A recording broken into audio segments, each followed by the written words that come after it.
Com essa discussão nacional arrefecendo. Bom, teve a luta, alguém ganhou, o outro teve nocaute, acabou a luta, agora só um dia vai ter a revanche. Mas assim, até lá, tudo fica mais programático. A gente vai, talvez, nos próximos anos, ficar mais voltado para a nossa realidade. Não tanto para essa utopia de direita, esquerda, Lula, Bolsonaro. Eu acho, né? Assim, porque... Vermelho ou verde e amarelo. Não dá, né? E assim não pode ser. Foi um delírio que durou muito tempo, né? Acho que a gente tem que... quando eu falo dessa coisa da gente voltar para o nosso dia a dia, é porque é muito importante mesmo. É claro que as políticas nacionais influenciam no nosso dia a dia, na sua condição de vida, enfim, né? Mas é preciso que a gente não esmoreça de discutir as coisas que a cidade tem constitucionalmente responsabilidade. Transporte coletivo Saúde. É responsabilidade nossa. Sim. Não tem, o Lula pode até ajudar, subsidiar com alguma coisa, não sei o quê, como tem programas de subsídio aí para o transporte coletivo urbano, mas é preciso discutir aqui a nossa realidade, né?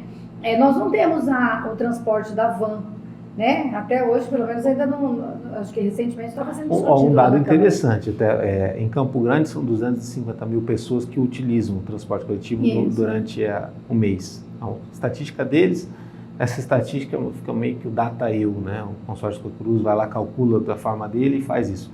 Mas no Mato Grosso do Sul, 400 mil pessoas.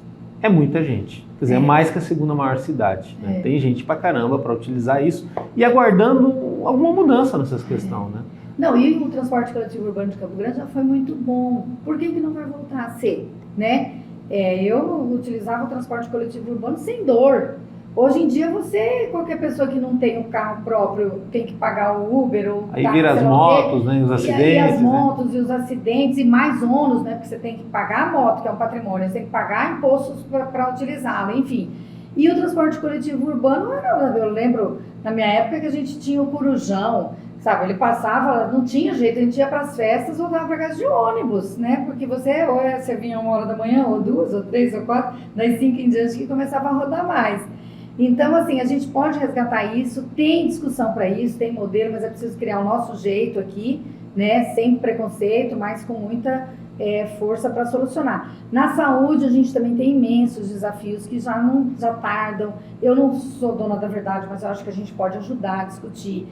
Já estamos discutindo isso em outros momentos também na Câmara, inclusive no momento que eu estava lá, muito por força do próprio Paulo Ciuffi, que é a construção de um hospital municipal de Campo Grande, uma das poucas capitais do Brasil antiga, hein? Que não tem um hospital municipal. E em Cuiabá tem e funciona legal. Aí o que acontece? A Santa Casa passa a ser hospital municipal, porque a bem da verdade, a Santa Casa ela funciona com recurso público, uma fortuna, 32 milhões de reais mês para a Santa Casa trabalhar e atender a grande parte das pessoas de Campo Grande.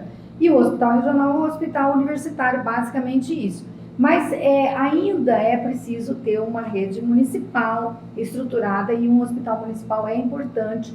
Não é só um hospital, a gente acha que tem modelos mais sustentáveis hoje em dia, que é o chamado complexo econômico industrial hospitalar, que você reúne ali vários elementos, não só a internação hospitalar, a cirurgia e tal, mas assim, a produção de diagnóstico de imagem, outros diagnósticos. O pacote completo, o né? pacote Caiu completo. Lá. Então, é por isso que eles falam complexo econômico, porque ele tem uma sintonia de distribuição de papéis e tal, que fica viável, né? Não fica aquele hospital só isolado. Você tem um hospital aqui, aí precisa do diagnóstico que está em outro lugar e tal. Então, precisa discutir isso, sabe? Precisa dar um pontapé, precisa conversar com o governo do estado, precisa conversar com o governo federal, enfim, vamos atrás dessas soluções, né? Agora, a Luísa Ribeiro é uma política muito humana, sempre muito atenciosa, seja quem for, principalmente os mais humildes. E Campo Grande, caminhando no futuro aí para perto de 1 milhão de habitantes, também aumenta sua pobreza, sua linha da miséria. O PT sempre teve um olhar muito social, sempre também defendeu a questão dos restaurantes populares, né? E da gente não tratar as pessoas como invisíveis, né?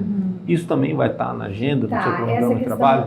Você falou dos restaurantes populares, isso aí é uma coisa que está mesmo na pauta. O deputado Amarildo do PT, eu já fiz uma conversa com ele tem essa são pauta ótimas lá. Experiências, né? O próprio Zeca trouxe essa primeira experiência lá há 20 anos no governo dele, E de lá para cá, a vida cotidiana das pessoas mudou muito. Então, assim, para a gente ter qualidade de saúde das crianças pequenas, da mãe, do marido, da pessoa idosa, olha, a gente acompanha essas situações, assim, a pessoa idosa mora sozinha, ele vai mexer com fogo, ele não tem aquela habilidade, porque ele ficou trabalhador, sei lá, rural a vida inteira, não sei o que, não sabe cozinhar, vai aprender a cozinhar quando ele chega com 70 anos de idade, isso é a realidade.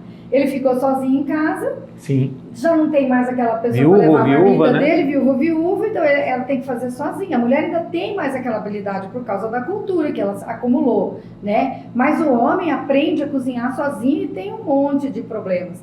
Tem muitas mães que não conseguem conciliar o trabalho, o cuidado dos filhos e a atenção com a alimentação. Então a alimentação é muito precarizada, aquela coisa da bolacha, que só faz mal para criança, sabe? E tal da segurança alimentar, né? Quer dizer, come arroz e feijão 2 vezes 2 semanas no mês, na terceira semana só arroz e o feijão, depois só o arroz, depois vai para os chips. Aí os chips é o mais grave, né? Aí come os chips, de manhã à noite. A gente precisa, graças a Deus, a gente está num país bom. Aí vai entrar o negócio da horta comunitária também, que a gente tem muita, que precisa trabalhar, essa sociedade sustentável, né?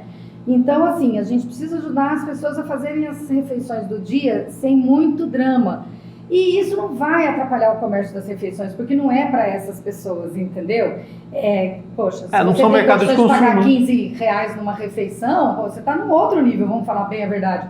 R$30, às vezes R$50 numa refeição, é um outro padrão. E é isso que é aí, né? A ordem você vai fazer um prato feito, no mínimo R$12, R$15.